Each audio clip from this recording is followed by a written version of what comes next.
ఉమ్మడిపల్లి కొత్తూరు మరి మన దగ్గర పెదవ ప్రాజెక్టు నష్టంగా మరి ఇల్లు మొత్తం మునిగి ఈ నెలల్లో ఉండటం వల్ల కొన్ని ఇళ్ళు అయితే పడిపోయినాయి.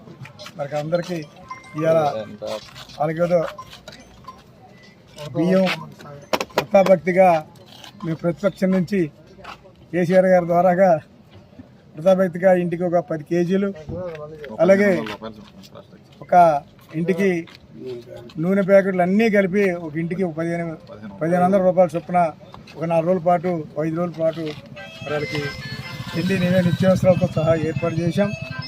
అదే రకంగా మా పార్టీ నాయకులు అందరూ కలిసి ఇక్కడ మరి వాళ్ళకి ఒక 10 రోజుల పాటు జీవనాధారం కోసం మరి ఎప్పుడు మరి ఇంట్లో అవి చెట్ల కింద మరి పేకల కింద ఉంటున్నారు.